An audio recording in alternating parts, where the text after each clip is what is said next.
Blood is a game that flew way under my radar for a very long time. I didn't know it even existed until a few weeks ago, which was around the time when I started getting down the rabbit hole of indie retro pixel FPS games.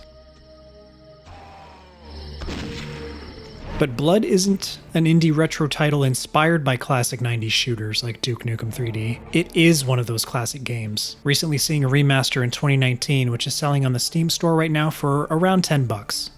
The original came out in 1997, and it ran on the Build engine, which was the foundation for a lot of games back then. But the remaster runs on something called the Kex engine, which looks similar, but it has a bunch of improvements to bring it in line with more modern games. In Blood, you play as Caleb, a cultist gunslinger that finds himself betrayed by the evil god Chernabog, and the plot is driven by Caleb's journey for vengeance. Throughout the campaign, you'll go up against robed cultists, zombies, gargoyles, and all manner of creepy critters, using an arsenal of shotguns, machine guns, dynamite, and some bizarre magic-based weapons like a voodoo doll to send them back to Chernabog. Fresh victims for the ever-growing army of the undead. So based on that synopsis, it honestly sounds pretty appealing. It's right in line with something like Doom. That's just the base for a great FPS title right there. I mean, who doesn't like shooting up deranged cultists and zombies?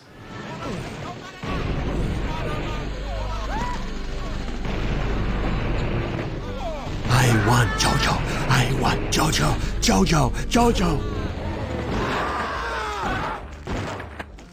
My first thought on Blood is, it's tough to get into. It plays very differently than all the modern games that I'm used to, and it's surprisingly difficult.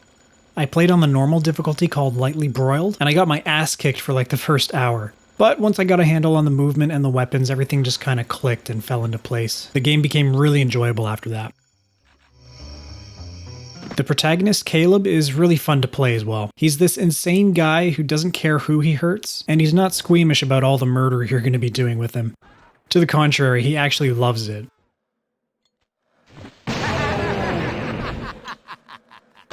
As you play, you'll hear him make plenty of dark jokes and laugh maniacally as he throws bundles of dynamite into crowds of cultists. He's the kind of character that's very much a violent anti-hero, but he's not hanging his head and brooding all the time. He's genuinely funny and witty, and it's a sign to me that while the game definitely tries to creep you out with some of the imagery, it also wants you to have fun with the whole thing and not take it too seriously.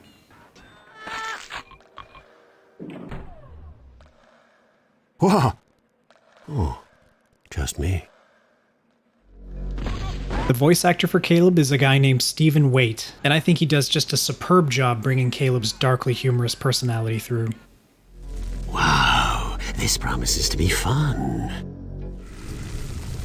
All the weapons feel good, and none of them really feel useless. The napalm launcher is a standout for me. This is the game's version of a rocket launcher. It sends out a projectile that explodes on impact, which does massive damage, but it also douses nearby enemies in flames. It works really, really well for crowd control. I freaking love this thing.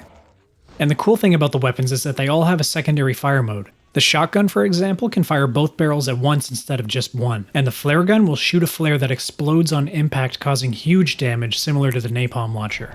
But it does use up multiple points of ammo per shot when you do that.